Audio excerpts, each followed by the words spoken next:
Ladies and gentlemen, please welcome to the stage Chuck Alsop, President of the Intelligence and National Security Alliance.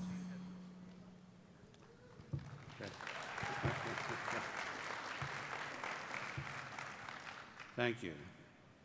I was going to try and get you fired up here because the initial plenary session we were a little bit subdued, so I want you to feel free to get enthusiastic here. We got a great panel coming, so lots of cheering for them, and we're going to have a great discussion. So, welcome back. Before we jump into this next session, let me remind everyone that for the plenaries here in the Maryland Ballroom, you can email questions to the panel, and hopefully we'll have a logo go up that says questions@intelsummit.org. So send them there. Larry's down here. He's going to be getting your questions, and by the miracle of technology, they're going to appear on an iPad with Vince here, okay? And then, Vince, if you didn't get the word, at some point, Larry's going to tell you a last question, okay? So, it's now my pleasure to introduce the moderator of our Defense Intelligence Plenary, Lieutenant General Vincent Stewart, U.S. Marine Corps. Come on, come on.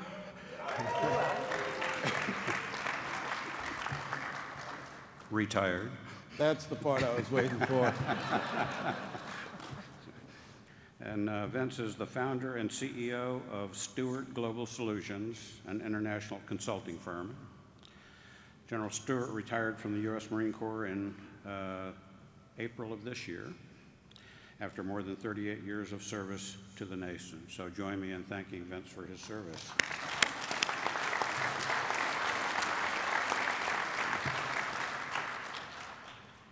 A career intelligence officer, Vince served as the 20th director of the Defense Intelligence Agency, where he was the first African American, the first Jamaican American, and the first Marine to hold the position of Director DIA.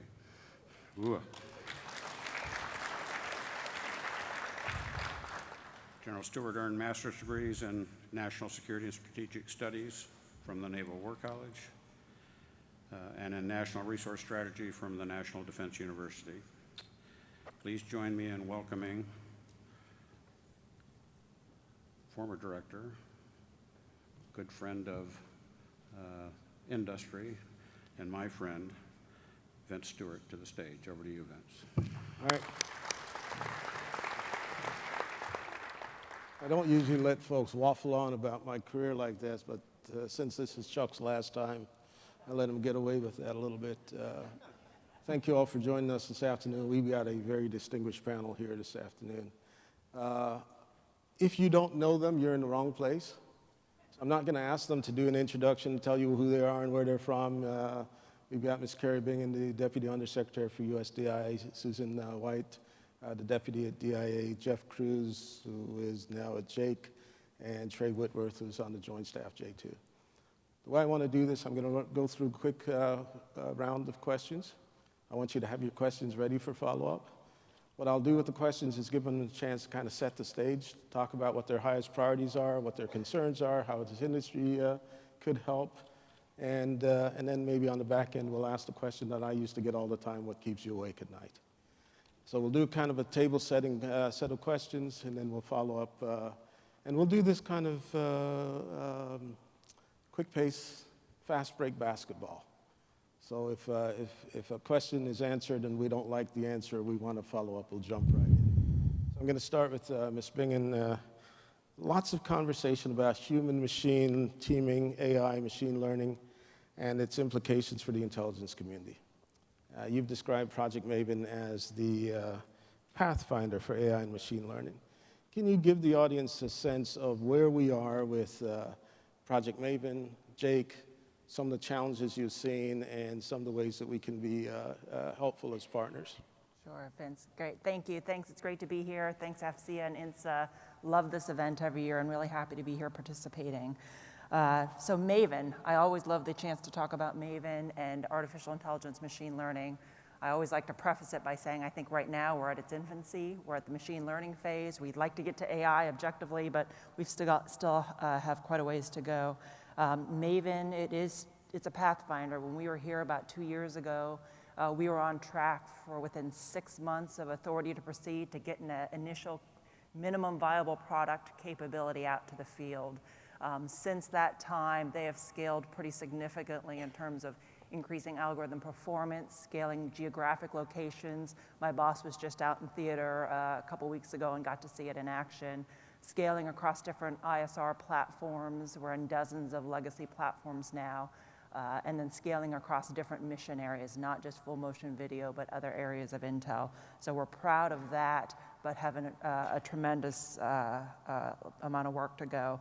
Just a couple of points I'd make on what we're learning, because I think the key about being a Pathfinder is you learn, and you apply that to broader activities that the JWIC in particular is undertaking is, one, I'd say get your users involved early. This is, for us, it's been all about fielding. It's get that, again, that minimum viable product, which this is agile development in practice, but get that out to the field, work with the users and build it from there, scale it from there.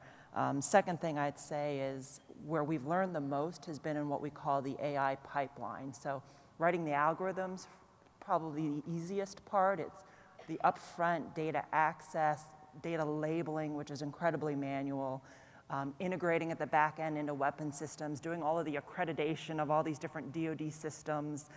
So those are the big areas where we're learning. And now as we go into this year, we've got almost 2 years under our belt now. It's out there in enough capability that we need to now see change. We need to see workflows changing. We need to see efficiencies. We need to see the culture change as a result of bringing AI into the field. So that's really what we're looking for in the next year. Okay, thanks.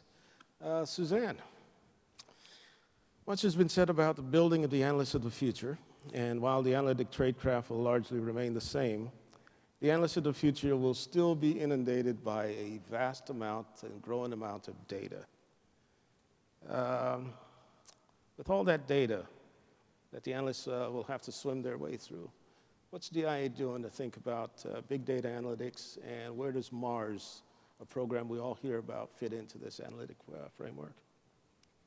So there is no question that analysts of the future is something that DIA is trying to really hone in on and define more specifically. Clearly, mission number one for us is providing those analytic assessments to all of our customer base, timely, accurate, insightful, comprehensive understanding of the information out there, providing insight and ideally understanding the operational environments. But you're right, the data that's available to the analysts to craft those assessments only increases by the minute.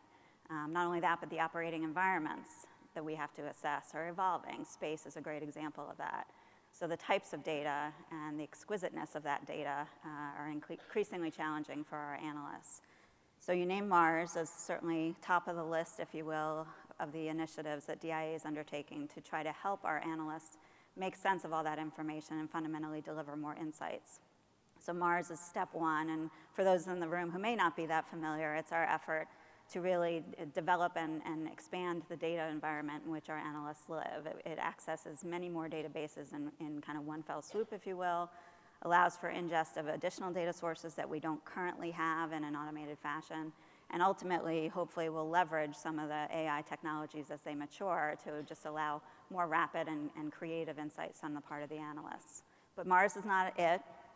We're doing much more even in the realm of open source intelligence. Now, open source obviously has been around for quite some time, but what DIA is doing new is structuring our effort against open source. So even just earlier this year, General Ashley made some decisions to establish more officially a career path, if you will, for open source collectors in DIA. We're establishing an open source integration center. We're putting structure around many of the efforts that have existed in pockets throughout our enterprise.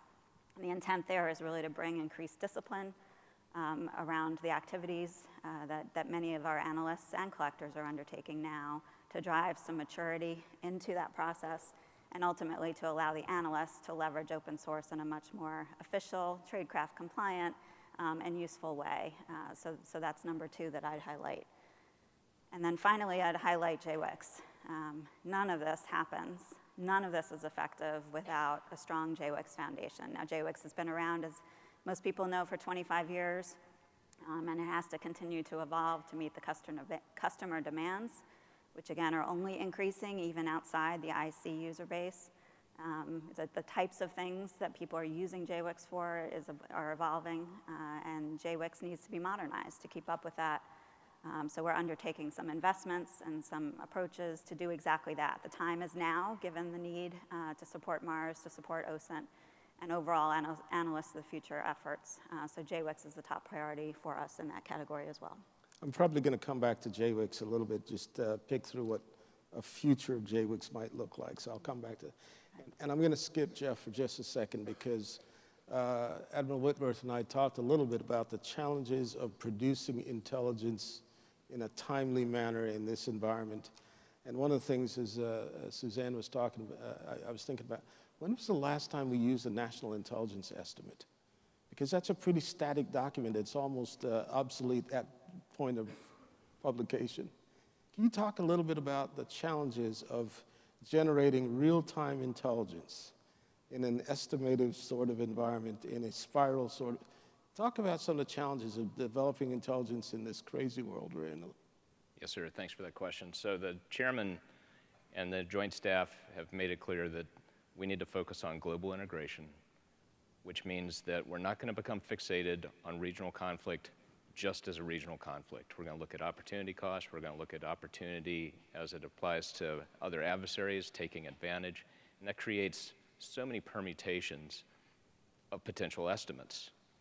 So to your point, when we draw, let's say, a national intelligence estimate or something that just stays on the shelf as the 2019 edition, when you're trying to get that integrated and that global, it presents a problem. How do you go back and fill in variables that contributed to that particular estimate with some real-time urgency and speed?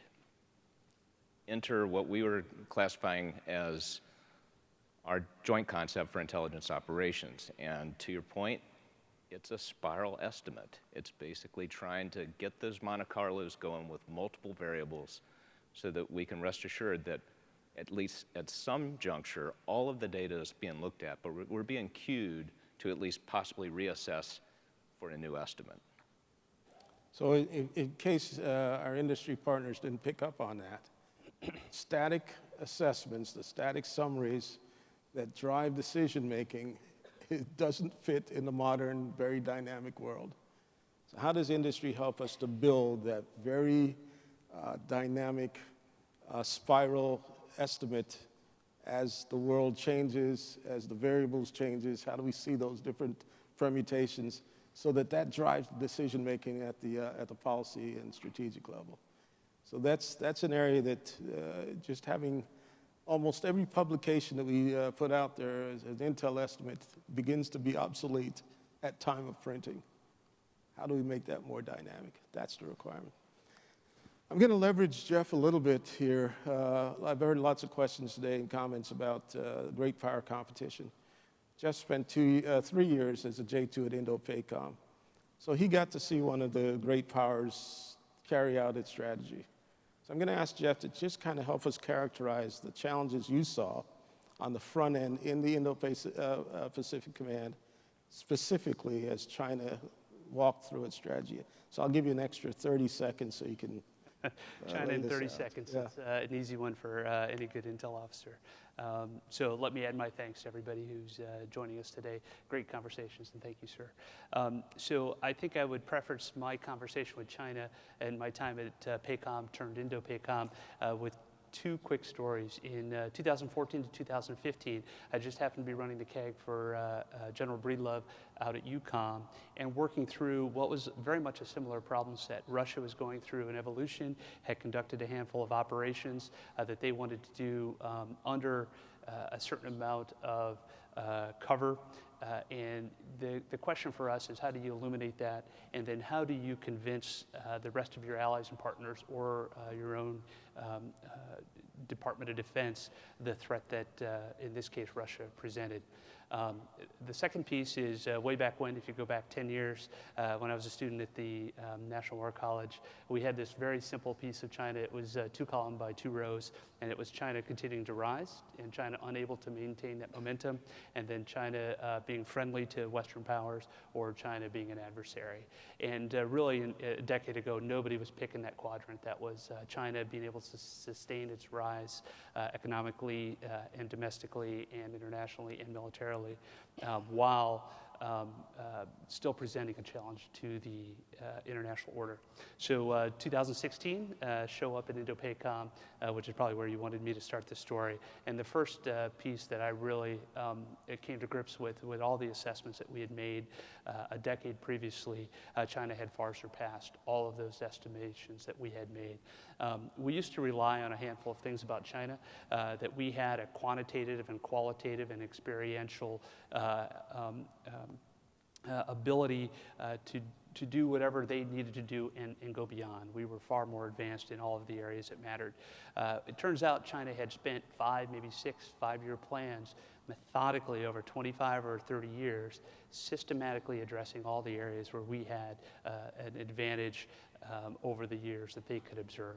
So the first piece, my first probably 12 to 18 months at Indo-Pacific was illuminating and really understanding where China is in that journey that they were on and what kind of a threat it presented. So great partnerships with the national community. It is remarkable what China was able to do in that period of time. The period at the tail end of that first 12 to 18 months was the crafting of the new national defense strategy. So that really paralleled back to how do we convince the rest of the department of what China looks like and what are their goals and objectives going forward. And the piece that I would offer to you is that at the macro level, I consider China an open book. Their academics write considerably. They plan as a nation, and they move out in a very large way, in a very public fashion. So we know their national objectives are to restore or achieve some regional hegemony, to displace the U.S. as a global power, and to change some of the international organizations out there to be more advantageous to China's authoritarian model. So if we know that, it becomes then what we worked on for the second 18 months, which is the hard part. What do you do about it? And so the piece that I would offer to the crowd here is that while we used to rely on China being able to build a lot of stuff, but not being able to train with it, not being joint enough, they have worked through all of those issues, and they are presenting, as we have seen in the most recent exercise, which concluded not that long ago, a very dynamic capability to employ high-end equipment against a scenario that should cause a variety of their regional partners to take note of what they're attempting to do. I would say China has tried to keep their intentions below the radar scope, so it doesn't elicit the kind of response that we would normally take. And they were certainly counting on an ability to use ties in the academic, business, and other communities to make it challenging for the United States to make some decisions about what we're going to do to address that. So where we sit today, in my view, and the challenge for all of us is what is it that we can do today? We're in the competition space today. China would certainly like us to take little to no action, to focus on the urgent versus the long-term issue. And I think what I would offer is the important piece for us is to understand great power competition and do well in that conflict today, posture ourselves so 2, 4, 5, 20 years from now, we don't find ourselves in a position that we don't want. Just tee it up that way. Kari, you wanted that? I would love to jump on that. We do have a new secretary, deputy secretary. The good thing here is they've maintained our department-wide focus on the national defense strategy. So we're not seeing any changes there, prioritizing China and Russia and modernization. I think Jeff hit it on the head is we are in this strategic competition phase right now. And, the department We do order of battle well, we do force on force well, we buy aircraft and tanks and ships well. It's that gray zone space that we don't do as well. It's looking at the nexus between economic and national security. I think about China's One Belt, One Road initiative. Military planners, they really care about who owns what port, who's operating what ports where. Our logisticians care about who's operating railways. We care about resilient communications, telecom networks. So all of these things are happening now, and if we can't effectively be present and counter in that competitive and frankly economic space, you're setting yourselves up for not being as successful if and when the balloon goes up. Another thing I mentioned there is just technology theft as well as, and Jeff hit on this too, is we're seeing them in a pretty concerted effort go after specific technologies. In the past, we've been fortunate to be able to maintain that technology and thus military advantage. When you're stealing it now, we're going to see the same technology that we're doing R&D on now. We'll face it 5-10 years from now in the battlefield. So that technology advantage is eroding. And so we're doing a lot more on the security front to address that. Is there something that industry can do to help us in securing that technology and managing the supply chain so that China doesn't take advantage of the great R&D that we do? What are the things that we'd like industry to do? I'll put that up as a jump ball. Anybody? Suzanne? I'll start, yeah. So the supply chain insights, transparency, management is increasingly a concern for us. Obviously, we've been focused on it, particularly in the IT space for years. But what we're finding is that's not enough. That's too narrow of a viewpoint. And we've tried to certainly open our aperture and work more closely with our industry partners to understand the entirety of the supply chain coming through the DIA doors in our case, and understanding the tangents that each of those supply chains go into. It's daunting, there's no question about it, but we have to do it.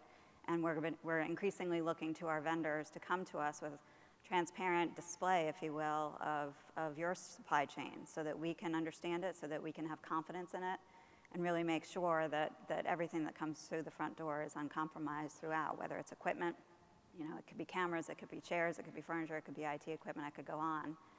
So we have to think more seriously and work together on the supply chain, because understanding it takes multiple views of multiple phases of supply chain, both in industry and then on the government side too. It's knowing you're a target. There are multiple methods that the Chinese are using right now to go after our technology and intellectual property. So cyber means, clear defense contractors, we know you are our target and we know it's your unclassified information, your subs that are the target, basic cyber hygiene, encrypt data at rest, don't connect thumb drives to your mission systems and then the internet, and you'd be surprised some of those that do that. But basic cyber hygiene, knowing, having strong insider threat programs, better controlling your sensitive but unclassified material. So there's a whole host of things that you can do. And we are in the department, we're treating security as a mission area, no longer an admin or a back office function that can be traded away. So those are just a couple of the areas to focus on. Jeff?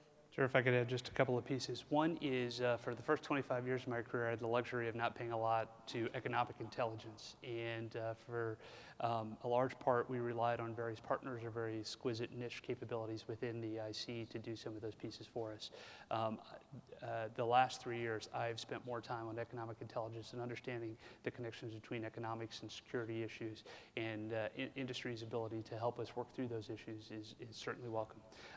To echo a little bit on the cyber hygiene, defending and protecting your networks, but also having the same approach to counterintelligence that we are doing. We are scaling up our approach to counterintelligence due to what Ms. Bingen relayed to as China's approach and other people's approach to the various access vectors. The direct access vector to what they want is not necessarily the path they're going to take. China's global presence and others' global presence gives them a lot of opportunities. So I think for me, it is asking industry to be cognizant of your networks, your people, your connections, your vendors, all across the globe. And then the last piece is our national strategy really depends on allies and partners. And so anything industry can do to help protect and secure the networks of friends, partners, and allies because of our desire to connect to them at speed and scale with data means we're going to have to rely on the security of their networks, and there's a direct application to U.S. national security. So let me echo industry partners a little bit and get the reaction. You guys make it so hard for us to bring you the best technology that solves your problems today. You talk about acquisition reform, you talk about acquisition agility, you built all kinds of structure, universal need statement, joint universal, joint, all sorts of things that fix the symptoms, but doesn't allow industry to bring the best ideas, the best capability, the best technology to you today. Where's the department? Where are we in really allowing industry to help us and be good partners? Anybody want to jump on that grenade? Because that's what I hear from industry. You make it really, really hard to help. The first person that told me that was Jake Jacoby when I took over at DIA. He said, I've got stuff I can't share with you. Where's the department on acquisition reform, acquisition agility? What can we do better? Kari, I'm sorry. I could was it phone a friend and have Ellen Lord sitting up here? Ellen Lord, yes. I know they're doing a lot there, but I can't. Sorry. There's a lot of truth to that. I said I told him no gotcha questions. That may have been a gotcha question. I'm sorry. But. No, I mean, I think there's a lot of truth to that, and me working with Joe Kernan, who has not spent time at the edge of the spear, but then also spent time in industry. We know there's plenty of talent and ideas out there. We're seeing the services, whether it's Kessel Run or other activities or vehicles, to bring in ideas. With Maven, we brought in over 40 different industry partners, from the bigs to some of the smaller .com startups. I'll say, we need to do a better job practicing what we preach. But when we say agile development, there's a BAA or something out there for give me something in 6 months. Give me something in 6 months. Don't give me a proposal in 6 months for how you do it. Maven has been a great example where we put 6 months as a bogey out there, and we sprinted and had some pretty phenomenal capabilities from across the spectrum of the bigs to smalls, actually deliver algorithms and capability that we were then able to integrate into some command ISR capabilities. But don't bring us a proposal, bring us capability, and we'll build it from there. I was going to go with minimal viable product. If you could talk about what that really means. I think you just did. It's like, don't bring me a proposal, don't bring me 18 PowerPoint slides. Bring me something that's usable today. Anybody else want to jump on that? I can speak a little bit even to the congressional side of this, because even in the context of Mars, what we're finding is still, in some cases, a level of discomfort on the Hill with all things agile development, because it's not well defined by definition. And particularly as they're looking for us to justify resources and investment, they're saying, well, when is it going to be delivered? When are you going to be able to use it? When am I going to see something concrete? And how much is it going to cost? And we're saying, I'm not sure yet, because we're going through agile development. And we're going to test things out, and we're going to like some, we're not going to like some, and we're going to adjust.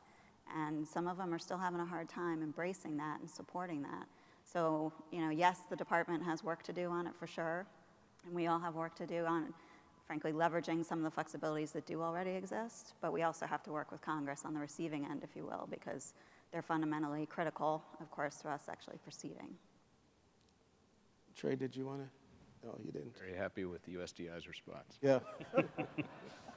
You have one of the biggest challenges in terms of warning in the J2, trying to get insights. And I remember many times the U.S. Forces Korea commander wanted 72 hours of unambiguous warning. Have you solved the warning problem yet? And if you haven't, what do we need? What are the challenges, and how do we get after solving the warning problem for you? Thanks, sir. There's a lot being written right now about the warning problem, and I think a lot of people are citing that we have a warning problem. They're citing Crimea, they're citing Mosul. At the same time, the question is, do we have a warning problem, or do we have an omniscience problem? Do we have a listening problem, or do we have a data problem? And this kind of gets to a natural segue. What keeps you awake at night? Well, it used to be, and is Admiral Jacoby here? There he is. All right, sir, I don't know if you remember, 25 years ago, you said, I just want it all. I want it all. I want all the data. And that was, at that time, it seemed like a huge quest, but it was at least a goal we could set. Now, I'm more worried about what we're not going to at least even assess, what hits the cutting room floor.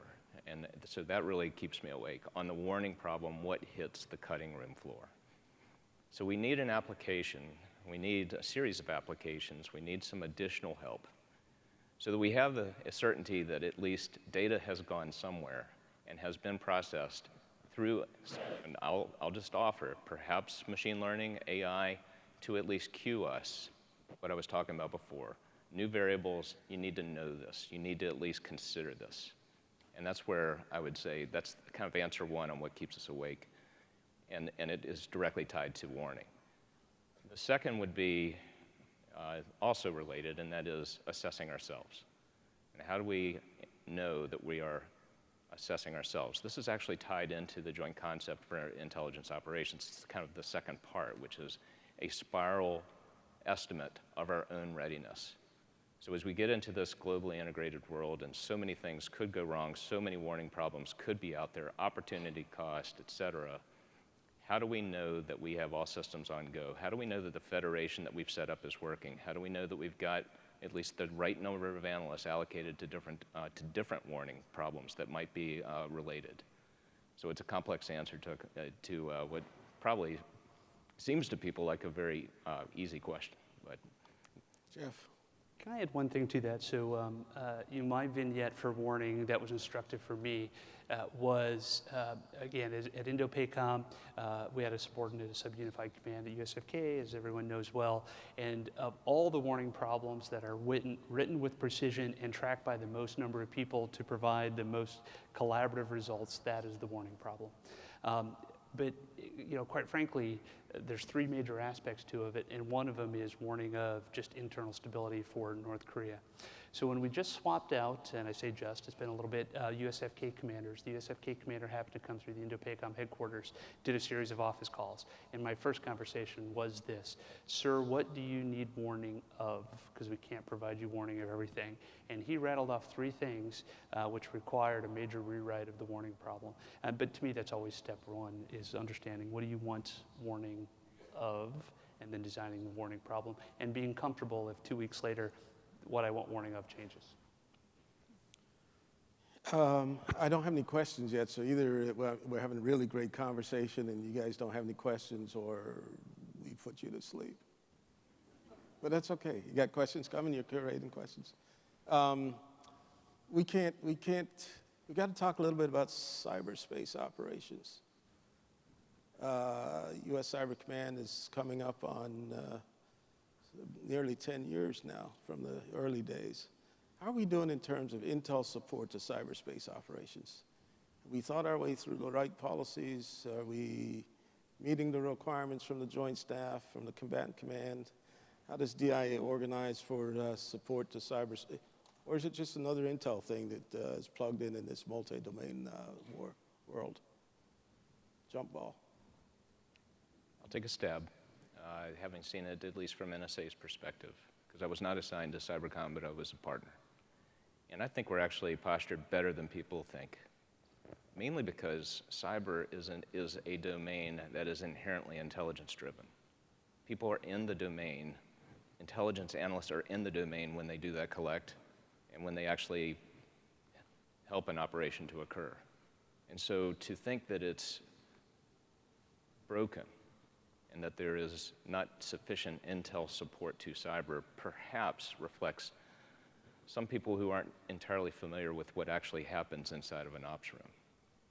And that might seem a bit harsh, but it's true. It's very hard to describe just how much intelligence is going into a cyber operation without it being inside the ops room. So I'm actually more optimistic than most people on this issue. Okay. Anybody else? Suzanne, want to talk about JWICS a little bit? What's JWICS of the future look like, and what do you need to transform? If transforming JWICS is the answer, what does JWICS of the future look like? So I wish I had an answer for that, and what we're doing is trying to gauge from the broader community exactly what they think they need from it, because it continues to evolve. As I mentioned earlier, it started as a core IC system, and it was exactly that for many years. What we've seen over the last 5 years plus is really an expansion of interest in JWICS as the daily system, I'll say. The C2 system, the communication system, regardless of classification, and there's multiple reasons for that. It's fundamentally trust in the reliability of the system and the security of the system. It's understanding that, frankly, that's all the information you could need would reside on that system instead of going back and forth between SIPRNet and JWICS, which is very useful and efficient to many users. But we're trying to generate more of that conversation of, if we were to create JWICS today, what would it look like for the entire community, the IC, the DoD, and even broader federal, and how would it be structured, how would it be managed? We're looking at this as an opportunity to have exactly that conversation because there is such a demand signal. So we're trying to understand that so that as we head down our path of modernization, we're addressing all of those concerns and those potential scenarios for where JWICS will go. So more to come on that conversation. Really, no longer an Intel collaboration environment. It is a command and control. It's a decision support. It's an Intel environment. It is all of the above to all customers at all times.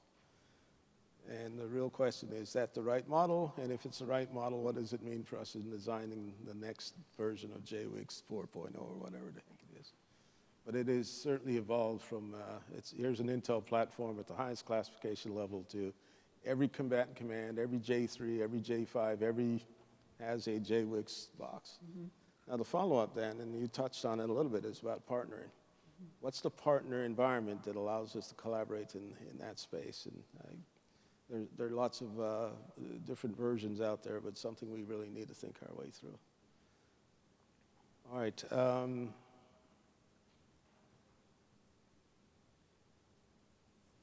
Jeff, did you want to?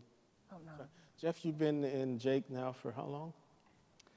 And where? Where are you now? I work for Mr. Kernan and Ms. Bingen at USDI, so not the JAIC. Not yet at the JAIC? I thought you were going into the JAIC. Okay, maybe, oops. I am glad I shouldn't announce that. Another Air Force general. That's another Air Force general. So one of the great challenges we have today is awful lot of data being collected on all of us. And what do we do to protect our data, internal to your organizations, data that's collected on us? Are we doing anything to make sure that that environment is clean for our intelligence professionals? And what can industry help us to do to protect our data, if anything? Jump ball. I guess that there's at one level there's we clearly have laws, policies, regulations. There's a lot of DoD directive and instruction on how we protect information. But then there's the actual mechanics of it and the technology of. We've got the background investigation mission coming to DoD in less than a month now, and as we look at rebuilding that IT capability, it's ensuring that it is everyone that has a clearance or a credential, that your information is protected. And so it's building all of those cybersecurity elements in up front into the system. So I think that there's a technology piece to it as well that we'll continue to need help on. Yeah, here's the thing that I want industry partners to think about. All of our data is available out there to any of our adversaries. And even the data that we try to protect is available to our adversaries. We have closed-circuit TVs and cameras in every city that's capturing biometric data. What does that mean for us, not only as a society, but for intelligence professionals? How do we protect that data?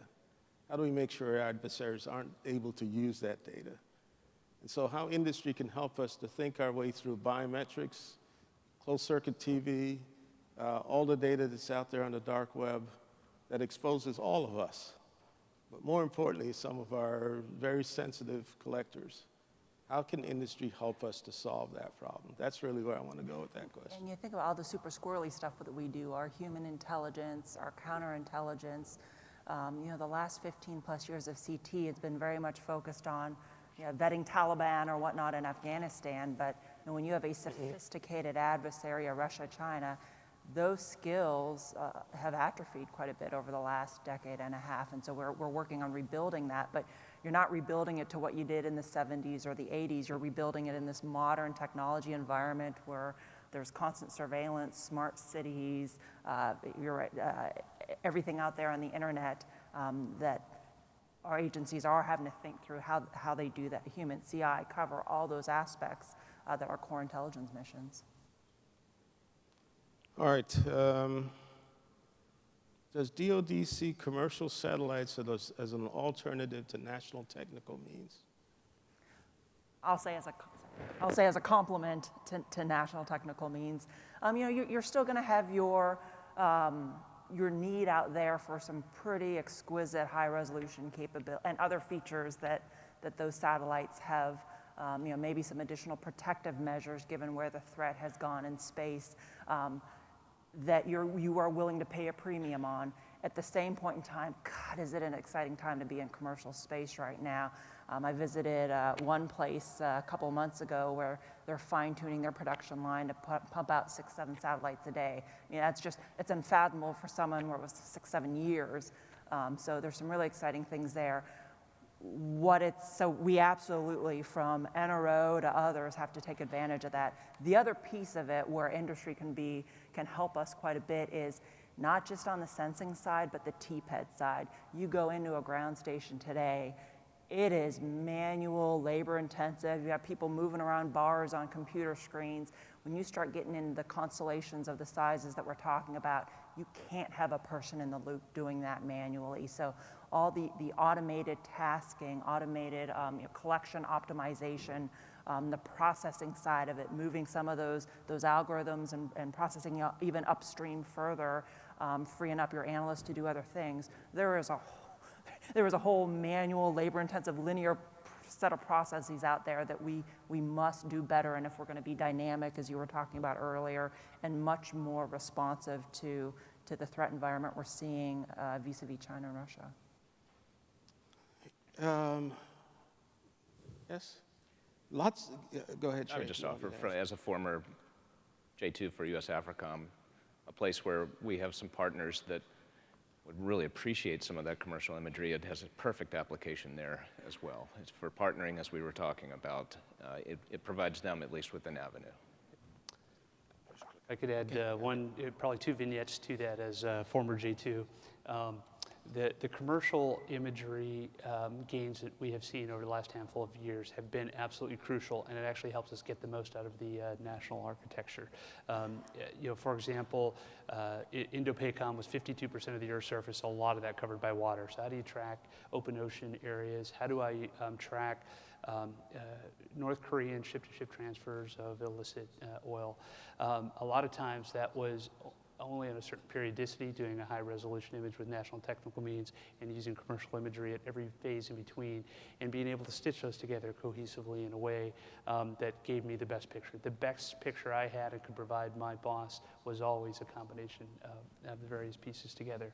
And so I think that's really the future. How do we stitch that together? And then back to Ms. Bingen's point on the ability to extract information out of commercial imagery and making that readily available. Trey and I just happened to be having a conversation earlier today about synthesis. There's a lot of data. How do we take all of that down to those 2 or 3 key takeaways that we need to make decisions in a high-speed, priority environment? And the ability to extract data out of commercial imagery, I think, is an important business line to continue to pursue. So this one came from the audience, but I was wondering about this earlier. We all talk about machine learning, we talk about artificial intelligence, talk about all the technologies that are coming into the workforce. Is our workforce ready for this? And what are we doing to make our workforce culturally ready for this influx of technology, or is it the same workforce? And it might be the same workforce. They'll adapt over time. Any thoughts on what are we doing to prepare our workforce for technology? Sure, from DIA's perspective, I think it's a little bit of both. So some of our existing workforce surely are adept already, are hungry for it, are eager to continue to evolve their own capabilities and their habits, frankly, on how they leverage technology. But that said, there's no question that some of it's going to have to be trained, some of it's going to have to be hired to some extent. And what we're trying to do is really hone in on what does that look like? You know, what skills do we have to teach? What skills do we have to seek out and recruit? And defining that is still part of the puzzle, if you will, that we're trying to piece together on it. But the workforce, in many respects, you know, we have such a great workforce that they're very adaptable.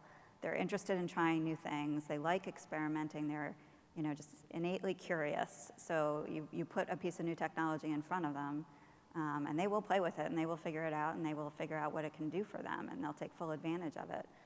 So it's just a question of how do we leverage that and how do we encourage that and develop that while rounding it out where we still have gaps with the hiring and the training. I'd agree with that. We have analysts, obviously, who are sourced by DIA. We are DIA, and especially a younger crowd are looking for advantages all the time. They're always looking for an advantage, so a new application is going to be welcome. I don't think we're going to run into a situation where analysts are going to feel in competition with a machine learning environment. I think they're going to find it completely complementary, and they're not going to actually find it a substitute for their wetware. They're going to find it just an addendum, something that cues them to a better product. How do we train them?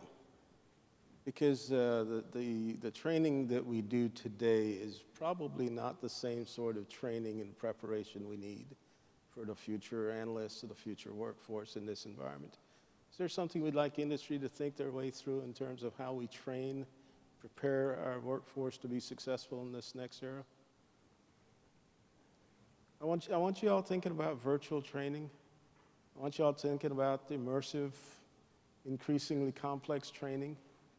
I want to think about how painful it would be to have an instructor standing on a podium lecturing as we prepare our workforce. What's the different training model? Is there a different training model? I can envision a situation where we would put an emphasis on certification to use the tool so that the analyst knows the left-right limits of the product and of the queuing coming out of the tool. And we probably need to ensure that they're witting to knowing when the tool's probably off at this juncture. This is based on what could be a bad variable. I need to regroup and try again. We went through this actually a long time ago. With Maven and everything that's happening, we actually looked at the automation of point dropping in the targeting community. And there are some tools that made things very quick, but they also cut a few corners in the interest of speed.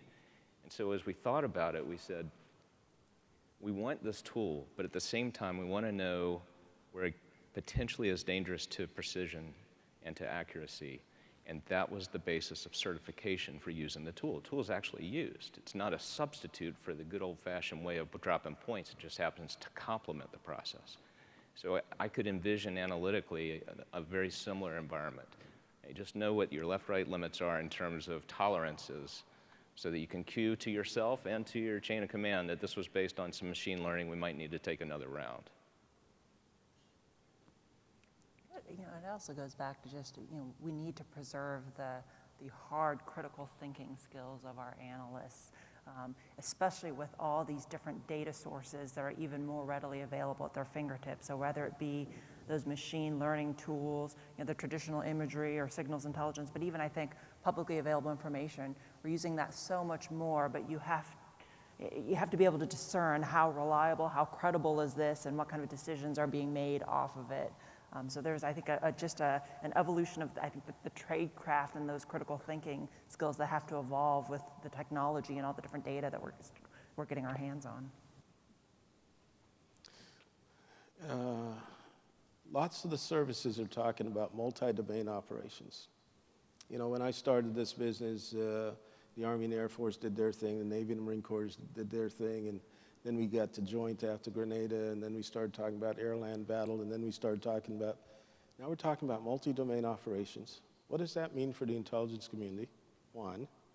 And for the J2, the Joint Staff, now you have multi-domain operations in a globally integrated world. So we talked about China as if it was a regional problem, so it's actually a global problem set. What are the challenges of Intel support to multi-domain operations in a globally integrated environment? Sir, I think I go back to how to assess the opportunity risk as we're getting just a bit too fixated on a regional problem. That is not an inherent part of our tradecraft at the moment. And kind of getting back to the training piece, that's something we're gonna have to work on. Let's just imagine, we have we have decision tools for something as simple as moving from point A to point B. In our smartphones, we use either Google Maps, Waze, something like that, to help us assess how quickly, what's the best way to move from point A to point B. And you're going to use different choke points. Just imagine that they are different variables. And everybody's done it in here, where you're kind of testing the Monte Carlos, just make sure it's correct. Now imagine you have an armada of cars trying to do an objective as well. But there are others who have an armada of cars, and they actually want to confound your solution. Imagine all the permutations of that. That starts to get very complex when you're thinking about the Monte Carlos for opportunity costs and how an adversary might take advantage of your dilemma in a particular place. How does an analyst efficiently, succinctly address that? That is not something that we necessarily train to. I would add there's a data side on the back end of this. Multi-domain operations would require one service to sense, another service to shoot, and then on behalf of perhaps a third service, sink a ship. How do we all have that same picture that we can have a common understanding, and that requires an interoperability and a data standard that we have yet to achieve, but continue to work on. And then there is the data integrity of the data that flows across there to get after Trey's point. How do you ensure that nobody's putting false data in there so that if you're doing long range over the horizon fires between a shooter who can't see a target and the sensor, that you're not causing fires to go astray or on your own folks. So there's a tech side of multi-domain operations, I think, that underpins it. Once we work through that piece, then it becomes the TTPs and a trust and confidence in how that would work in a globally integrated environment. Jack? I don't want to speak for Admiral Kohler in the Navy, because I think these things are still going on. But now let me just talk as a naval officer. And I think the jury's still out as to if we're talking about the domain of space or we're talking about the domain of cyberspace and how specialized these domains are. We have to ask ourselves whether generalization, as we're rearing especially officers, is the right path, or whether we might need to think very seriously about specialization. I was having this conversation with Admiral Jacoby not too long ago. Right now, we tend to reward and seek generalists, and we might need to adjust that in cyberspace, going back to your question. It's a very specialized craft, might need to keep people at keyboard for a long time, as opposed to back and forth between some of the domains we have within our services. I think the Air Force is already moving in this direction. Suzanne, you were going to come in? So Mars, the vision for Mars is to enable those multi-domain operations as well. I mean, fundamentally, one of the key efforts under Mars is to understand and try to pull together in some form or fashion various capabilities that the individual services are going to be using and leveraging, and how they can bring them together with common data and common access to that data, and then feeding it back and forth in and out of Mars as needed during an operation too. So that's, a fundamental precept of Mars looking forward is how exactly to enable that future. Yeah, there's a good amount of plumbing that we still need to do in our community, and I'll use DCGS as an example where, yes, you can share. It was supposed to be the common ground system, and we've seen each service has developed its own kind of bespoke capability. So although you can share products, the raw data isn't exactly interoperable. So there's still quite a bit of work we have to do on that interoperability, the data standards and formats and architectures that were talked about earlier. But then there's also a trust piece to this as well, is you have to be able to trust that someone else is going to provide data and that you can do something with it or that you can act on somebody else's data. I was just thinking in the missile defense community, they've had to work through that in the last 10 years or so. I think we need to apply some of that learning to other areas as we think through multi-domain. Talk a little bit about OSINT. Creating an open source center, some thoughts about how that might work, implications of if you do this, you're going to bump into U.S. persons data. And we thought our way through the policy. And can you just spend some time expanding on the open source center? Sure, and come October is when we're kind of open the doors, so to speak, on a more formal center than we've had ever in the past. And it's going to grow over time and evolve over time. So part of it is a structural change for us and organizing DIA's activities a little bit more specifically to include dedicating people into respective centers or commands who really will be kind of the hub of the OSINT activity in that location. But then as you indicate, part of it is what is the tradecraft behind it? What are the rules behind it? And again, I think because so many of our analysts and collectors have been kind of sort of doing it on their own for many years, you know, the imperative is clear that we have to bring some discipline to this, particularly when it comes to U.S. persons, to make sure that everybody's doing it appropriately and accurately, and from an oversight perspective that we can stand by it. It's a significant change for a number of reasons for us, but it's going to be an evolving effort because we're not going to wait until we have all the answers figured out before we embark on this. We're really going to just jump right in and kind of fashion it as we go. But it's been years in the making, and the good news is we finally figured out, you know, that this is fundamentally something that is in fact structural, that there is a dedicated career for it for many of our folks. There's you know, enough of a career there and enough of a discipline there that we can call it as such and manage it as such. So I think what we're trying to figure out, though, too, is what does the enterprise do? So we're focused first and foremost on DIA, but clearly the enterprise as a whole, whether it's the services, the broader commands, what have you, they're going to have a role as well. And that's going to be kind of the next step that we're going to have to define is how do we leverage the enterprise when it comes to OSINT and figure out who really can do what and who brings what comparative advantage to the problem set and figure out how to knit it together. So it's going to be a continued effort even after we open the center. Could I add to that, sir? I think one of the great applications of machine learning and AI is in this realm. It's not about necessarily finding meaning in these large volumes of data.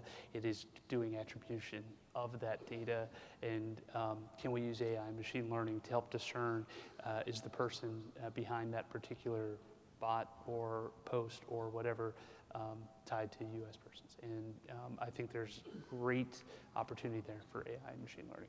Yeah, I'd agree. The vetting premium is huge here. I can't say enough about OSINT as actually a form of early warning, especially in theaters where we just don't have sufficient collection. The speed is unmatched. And so you really need that vetting behind that particular one-liner to find out if this is a early warning that we need to pursue or an early warning we need to ignore.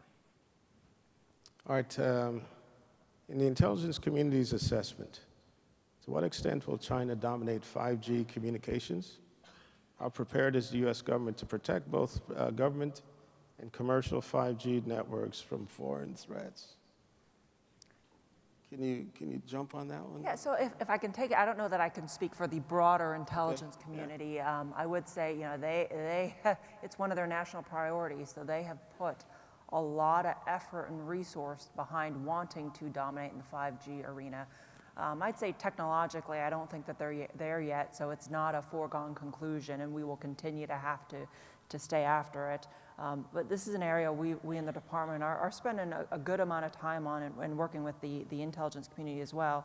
First off, just to make sure that folks understand the security risks of it, whether it's our foreign partners, whether it's our European or Middle East or other Asian partners, there is a clear, it may be a great package deal today, financing tied up with a bow, but you need to look long-term at the security risks. And the onus, I think, is on us in the department to also articulate what the military and security implications are of relying on a Chinese or Huawei-built 5G telecommunications architecture. And for starters, you have a China national intelligence law that mandates that that companies and individuals compel them to cooperate with the Chinese government.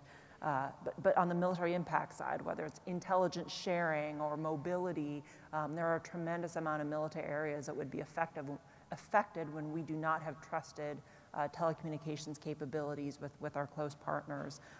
And it's been a challenge working this with our allies and partners for them to see beyond some of the near-term economic benefits, but to look at those longer-term security risks and getting the intel and defense, national security folks to then talk to the commerce, business community and hop those stovepipes.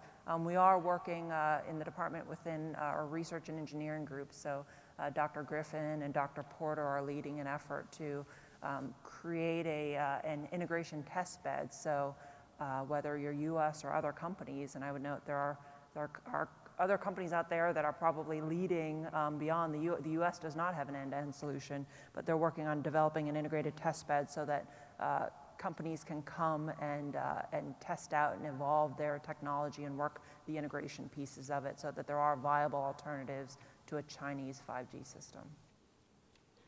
Okay, we'll start on your end, Trey.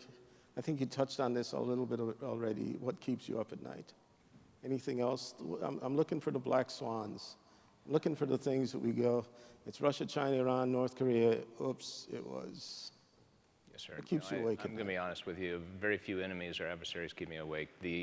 It's more the knowledge of ourselves and our readiness of our own systems, ensuring that we're not missing something, missing the big story, putting the pieces together, a lot of the things that we've already talked about today. That's what keeps me awake. Jeff? I would absolutely say the same thing. There's no adversary or potential adversary that keeps me up at night. It is about our ability to sustain over time a long-term disciplined approach for the various problem sets that are out there. How do we address the urgent needs and the important needs concurrently, and can we maintain that? So that's probably what keeps me up at night. Your black swan question is a little bit different in my mind. For me, that is about an area where there's potential for escalation that we have not been through that escalation cycle previously and know how to handle. So India-Pakistan border, India-China border, they've worked through those issues methodically over time. There's historical precedent in some of those areas, but things continue to change. And those are the ones that I would say are worth watching to ensure we understand where we're going and are providing best advice and assistance to friends and allies alike around the globe to work through those issues. So I think for me, it's the risk that we assume every time we have to make a trade-off decision. So clearly we have many more demands than we can ever meet by way of requirements, and our resources just won't keep up regardless. So we are almost on a daily basis having to make some choices, and obviously there's risk in every choice that we make. And we can communicate that risk all we want, but just worried that something's going to result as a result of our decisions, and that risk is either not going to be appreciated or we're not going to be able to respond. We have a tremendous community out there across defense and national intelligence, folks that are working 24/7, 365 days a year. So I don't know that there's anything specifically that keeps me up at night. I actually would echo kind of what Trey was saying, and I remember he and I just thinking over the last couple of days, he and I were on a phone call last Friday, and we were asking ourselves, hey, do we have the policy in place so that the folks that need to take action, whether over the weekend or on a holiday, that they have the authorities, they have the policy, they have the guidance to do what they need to do, and it's making sure we've thought through those, and that we, I'm a policy weenie up in OSD, but making sure that we've provided that frame and that guidance to them so that they can go off and do what they do best. Okay, I'm coming down the line now. We'll give you one last chance to talk to industry. What are your top 1, 2, 3 priorities? What do you think industry could do to help? Start with Kari. Helping us modernize our very manual, labor-intensive, linear processes. And the more I see, the more I uncover in this community, there are a lot of them that we've just fine-tuned and are bespoke that we need help on. So that, I'd say, helping us evolve in areas like AI, Maven, Mars, getting those scaled, getting them out to the field. And then I would be remiss if I also didn't talk the security piece is, with a China and a Russia who are intent on getting after our technology and our intellectual property and our people, we have to protect that. We have to make sure that we have a trusted workforce, and we'll need industry's help in all those areas. So I'll emphasize supply chain one more time, but then obviously with Mars, and Mars is just the best example to date we have of working with industry and asking industry to challenge our assumptions on what we think we need, to help us really think through and think a little more creatively about what we need. And that obviously takes some understanding and constant engagement to kind of live in our shoes a little bit so that you can in fact do that. But I do worry that we all kind of fall into that trap of just presuming we know what we need and then asking you to deliver it. We have to flip that, and you have to challenge us on that a little bit more. Data interoperability and standards, the older models of proprietary data standards served us well for a period of time, and I think we're just past that, and we're moving past that. The business model of the future is about integrating and understanding data, and the more we partner with industry, and then collaborative development. If we ever do solve the agile acquisition kinds of things, it means partnering with industry from the very beginning of what are we trying to do, how do we do it, how do we fail together, and then how do we deliver some subset of what we started. There's a business model somewhere in there. Industry does it well. There's a path for the government in there and partnering with us to help design that and making Congress comfortable with that sort of strategy. We're the functional managers for 3 disciplines: warning, collection management, and targeting. We haven't talked too much about targeting, but I'm going to offer 3 things in that order. In warning, just helping us not sacrifice accuracy and thoroughness, completeness for speed. In collection management, we need some help automating the process. Our automation for collection management is dated. And then in targeting, we always need help, and this will be the case from now until eternity. Just helping distinguish enemy from non-enemy is one of the hardest things we do in the business. Okay, we're going to stop there. I ask you to give the panel a round of applause for spending some time with us.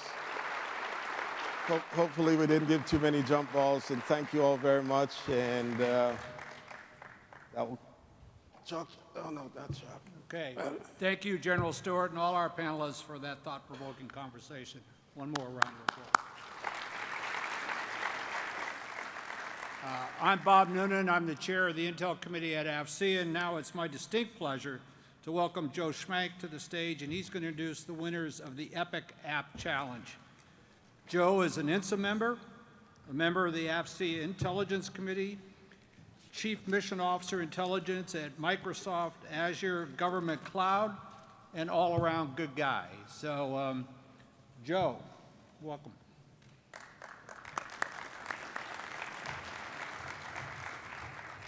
Thanks, Bob. I don't know about that last comment, but everything else is true.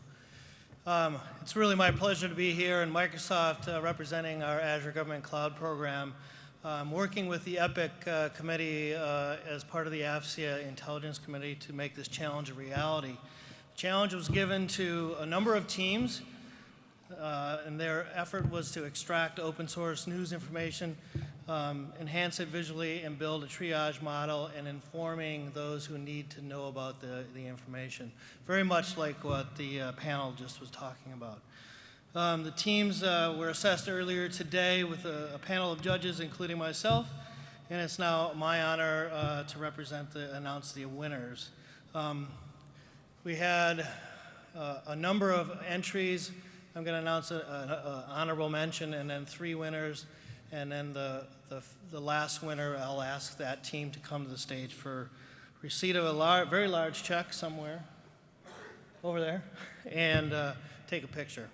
So without further ado, the honorable mention was a company called Sourced, and Sourced built a tool that helps snip information from the internet and keep the sourcing of that information along with it as it made its way to the consumers. So very, very clever idea. On third place, we had, so congratulations to Source. In third place, we had a team from LMI. And LMI will win $1,000. LMI built a new sentiment analysis prototype, and like these things happen, they were notified 2 weeks ago. They had the opportunity for 2 weeks and did a really nice job. So congratulations to LMI. In the second place, we have a $2,000 award given to Stabilitas. And Stabilitas built a product for risk assessment and then alerting based on news and geography of where that information has occurred. So very, very topical for today. So congratulations to Stabilitas. And last but not least, $3,000 goes to a team from New Wave Solutions. Congratulations, New Wave. Please come to the stage. Hopefully they're here. I saw them out in the front. Yeah, there we go. New Wave built again, a small team of 5 people for a couple of weeks, built a very, very tailored tool, taking news and Twitter information, munging it together and analyzing it. Very, very focused on the problem set for military analysts. So very, very tailored to this customer set. So fantastic job, New Wave. Congratulations.